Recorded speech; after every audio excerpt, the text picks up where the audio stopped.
Hello everyone, welcome to एक new video. सो आज की वीडियो है मेरी लाइब्रेरी का लास्ट डे, और लाइब्रेरी मैंने क्यों छोड़ दी वगैरह वगैरह जो भी हम डिस्कशन इसमें करने वाले हैं।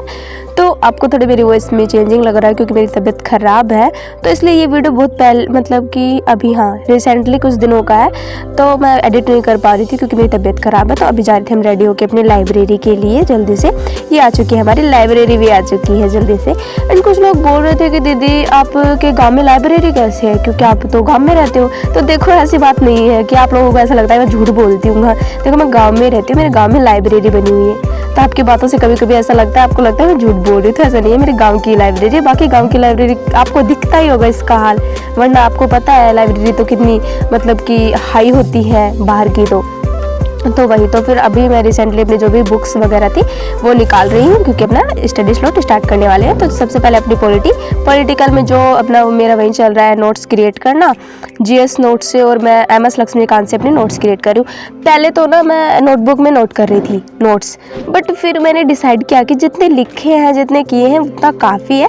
अब जितने आगे मैं बनाऊँगी वो जो जीएस का नोट्स जो मैं पढ़ रही हूँ इसी में ही करूँगी। कुछ चीज़ मुझे जो ऐड करनी होगी ना तो वो मैं स्टिकी नोट्स से कर दूँगी, ये मैंने डिसाइड किया है। बिकॉज मुझसे नहीं हो रहा था, क्योंकि कितने सारे क्या क्या किस किस के नोट्स बनाऊँ यार, क्योंकि MS लक्ष्मीकांत में जितना पढ़ो उतना ही कम लग रहा है, तो किस किस चीज़ के नोट्स बनाऊँ। तो इसलिए शॉर्ट नोट्स के तौर पे मैंने ये किया है, जो चीज़ शॉर्ट नोट्स के लिए मुझे ऐड करनी है ना वो मैं हाईलाइट करूँगी अपने ब्लू पेन से, ब्लू हाईलाइटर से, और जो चीज़ मुझे ऐड ऑन करनी है वो मैं स्टिकी नोट्स पे लिख के ऐड कर दूँगी। तो इससे मेरा जो काम है वो थोड़ा आधा हो जाएगा। तो इस तरीके से मैंने डिसाइड किया है। अब बात कर लेते हैं।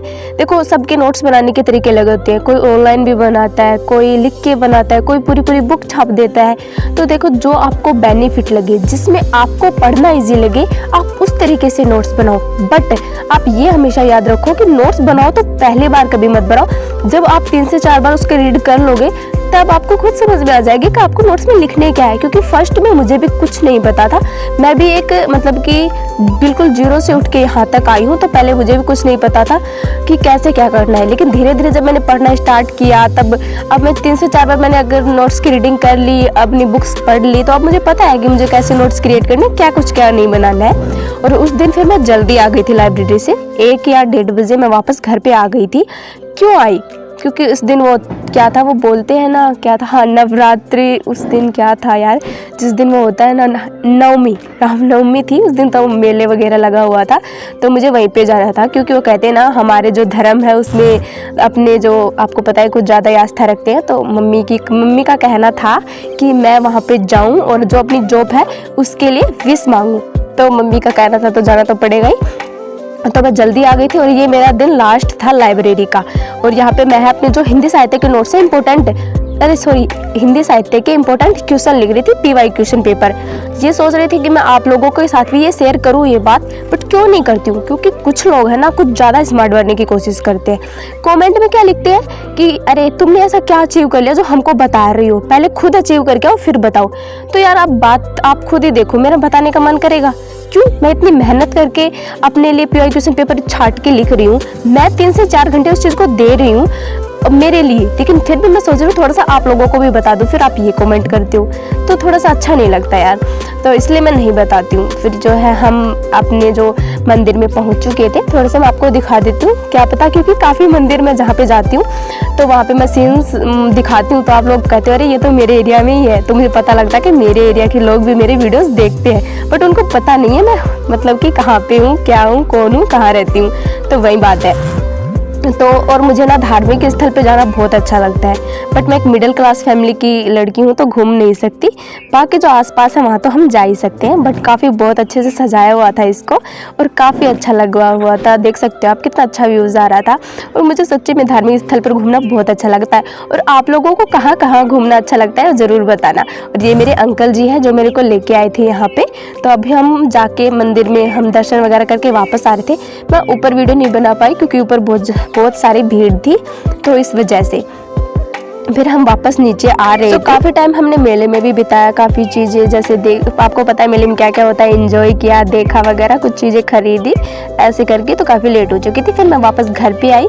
घर पे आने के बाद वहीं जो मैं पीआई क्वेश्चन पेपर और जो टेस्ट पेपर है हिंदी साहित्य के निकाल के रखे मैंने पहले से ही, तो वो लगा रही थी। तो अभी मैं वो पढ़ूंगी। बट आगे मुझे व्लॉग बनाने का, शूट करने का मन नहीं था, तो इस दिन मैंने वीडियो नहीं बनाया आगे।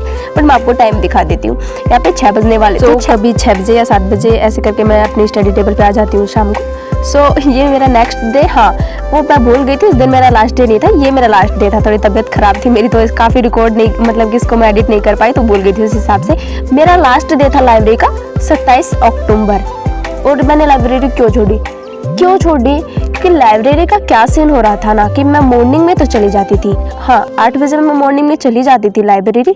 बट लाइब्रेरी में मेरे अच्छे से, जैसे कि अब शाम को 5 बजे आना पड़ता था लाइब्रेरी से, तो फिर दोपहर में ना तो मैं आराम कर सकती थी, अगर मैं वहाँ पे बाहर जाती तो भी मान सकते हो हम 10 मिनट, फास्ट 10 मिनट हम बाहर रुक सकते थे, बाकी कोई आराम नहीं, कोई मतलब कि बिना ब्रेक के। आप बताओ पूरे दिन कैसे पढ़ सकते हैं बिना ब्रेक के?